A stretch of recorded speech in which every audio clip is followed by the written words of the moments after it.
আপনার তরিকতের গোলামি করবে, আপনার মানবে, মানতে মানতে জীবনটা দিয়ে দেবে।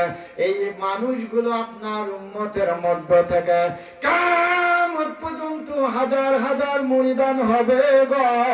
এই মুরিদানেরা কালেমার মালা গলায় পড়বে, ঈমান নিয়ে কবরে যাবে ও হবে। এইগুলো হবে আপনার রূহানি সন্তান। নবীজির রূহানি সন্তান কারা চিনলেন? কোরআন থেকে কথা বলছি। নবীজির রূহানি সন্তান যারা নবীর তরিকা নেয়, তরিকার আমল করে, তরিকা নিয়ে ঈমান নিয়ে কবরে যেতে পারে, তারা নবীজির রূহানি সন্তান। এবার আল্লাহ বলতেছে হবে হাজার হাজার না, লক্ষ লক্ষ রূহানি সন্তান হবে। তাহলে আপনি এদের দেবেন কি? বলেন দেবেন কি? রাসূল এবার আরো হাসতেছে। আল্লাহ বলেন তোমার হাউজে কাউসার দেব না, দিয়ে দিলাম। কঠিন হাসরের ময়দানে দেখেন আজও যারা পীর মুরিদি করে, এই পীরের বাড়ি যখন মুরিদাম যায়, আগে গেলেই তো বারেক দেয়, আগে গেলেই খাবার দেয়, কি দেয় না? এই সিস্টেম ওলি আল্লাহদের দপ্তরে আছে, ঠিক না ঠিক? জোরে বলেন।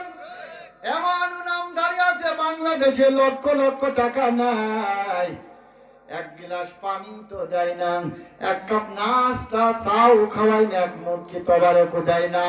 তারা হাজার হাজার লক্ষ লক্ষ টাকা মুরিদানদের থেকে, দল থেকে হাতায়া নাই। আমার ভাইরা, আল্লাহ বললেন তোমারে কেন হাউজে কাউসার দিলাম? আপনার মুরিদানেরা যেদিন, আপনার উম্মতেরা, আপনার রূহানি সন্তানেরা আপনার কালেমার মালা গলায় পড়বে, কবরে আসবে গো হাবিব, ওই কিয়ামতের ময়দানে ওদের বুকটা শুকিয়ে যাবে। ও নবী আমার দাঁড়ান, কালেমার মালা গলায় পড়ে, তাদের কত দাম, তাদের কত পাওয়ার। আমি আপনাদের খেদমতে বলতে চাই, আল্লাহ বলবে এই হাউজে কাউসার সেদিন আপনার রূহানি সন্তানদেরকে তুমি পিলায়া পিলায়া দিবা। জোরে বলেন মারহাবা।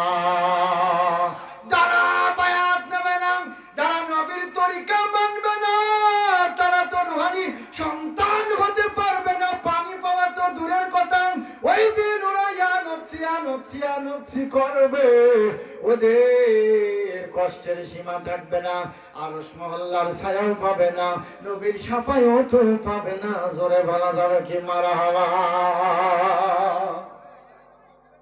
রূহানি সন্তান হতে হলে এই কালেমার পথে আসা লাগবে, বায়াতে ইসলামে আসা লাগবে। আপনারা ওয়াজ বসতেছেন? জোরে বলেন বসতেছেন? ভাইরা আমার, বন্ধুরা আমার, এবার কালেমার মালা গলায় যারা পড়বেন, তারা আরশ মহল্লার নিচে হিসাব পাবেন। ওই সময় রব্বি হাবলে উম্মতি উম্মতি বলিয়া নবী আমার কাঁদবে। আয়েশা বলি ইয়া রাসূলুল্লাহ, ইয়া হাবিবাল্লাহ, আপনি কেন গো মা বাবার কথা ভুলে যাবেন, স্ত্রীদের কথা ভুলে যাবেন, সন্তানদের কথা ভুলে যাবেন? সেই দিন উম্মতির বেতের বেদনায় কেন গো নবী তুমি কাঁদবা? আমার রাসূল বলে, ও আমার আয়েশা রে, আমার উম্মত হলো আমার হৃদয়ের ভালোবাসা। আমার নবী উম্মতের ভালোবাসা দেয়, আমার নবী মুরিদানদের ভালোবাসা দেয়, আমার নবী সাহাবায়ে কিরামদের ভালোবাসা দেয়। আমার ভাইরা, বন্ধুরা, এই দল আপনাদের করা লাগবে। জোরে বলেন মারহাবা। আমার ভাইরা, নবী আমার সিজদায় পড়ে কাঁদবেন।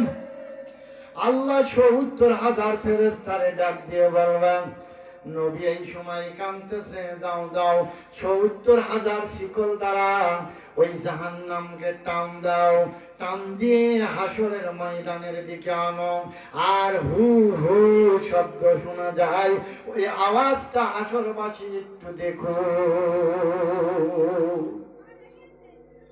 বিশ্বনবী রহমাতাল লিল আলামিন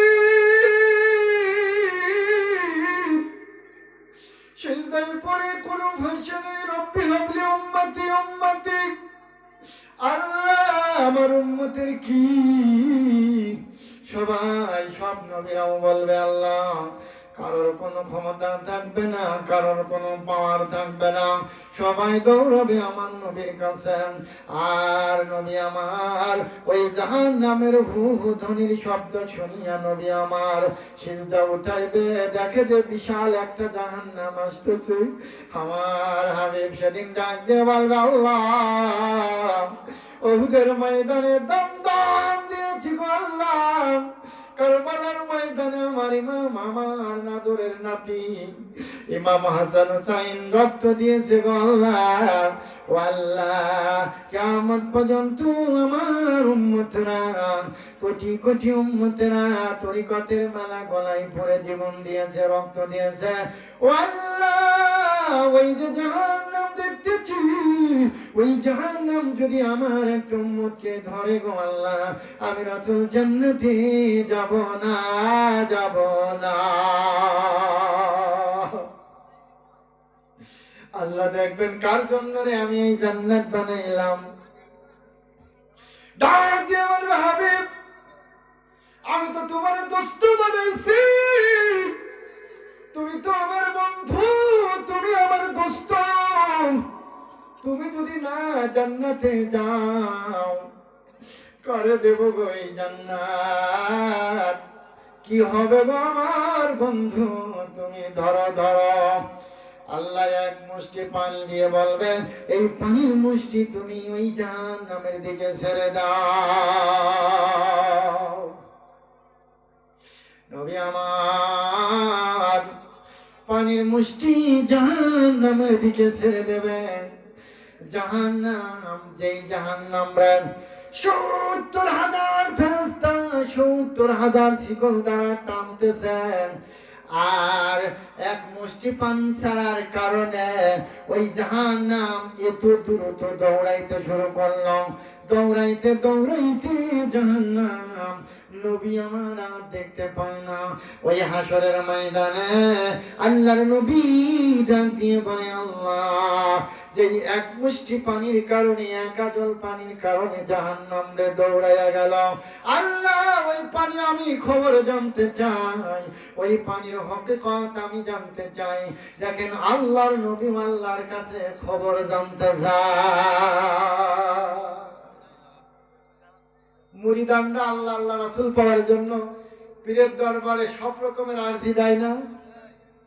আমার ভাইরা, এটা নতুন কিছু না, এটাই সত্য ইসলাম, এটাই সত্য দিন, এটাই সত্য দিন। আল্লাহ আল্লাহ রাসূলের সাথে মিলে যাবে, সাহাবায়ে কিরামের সাথে মিলে যাবে, তাদের রঙে রঙিন হবা, এটাই হলো সেই ইসলাম। জোরে বলুন মারহাবা। কোন পীরের ক্ষমতা নাই এই ইসলামের মধ্যে বাড়তি কিছু ঢুকাইয়া দিও। আল্লাহ যেমন বলেছে, আমার হাবিব যদি ইসলামের মধ্যে নতুন কিছু দিয়ে দেয়, আমি আল্লাহ আমার হাবিবের কণ্ঠনালী চেপে ধরব, আমি আল্লাহ আমার বন্ধুর কণ্ঠনালী চেপে ধরব। ধরে বলেন ঠিক না বেডি? আল্লাহ এমন হুঁশিয়ার দেন, ইসলামের গুরুত্ব বাড়াইয়া দিয়েছে, নবীর তরিকার গুরুত্ব বাড়াইয়া দিয়েছে। বলি আল্লাহরা যদি ঢুকা দেয়, আল্লাহ যুদ্ধ ঘোষণা করবে। এই জন্য ওলি আল্লাহরা গোলামি করে মদিনার কমলেওয়ালা নবীর গোলামের লাভটা কি দেখেন। এবার পানির খবর জানতে চাই নবী আমার। আল্লাহ বলে, হাবিব, এমন একটা জামানা এসেছিল, এই জামানা কিন্তু চলছে। আমি তো নগদের ওয়াজ করছি, বাকির না।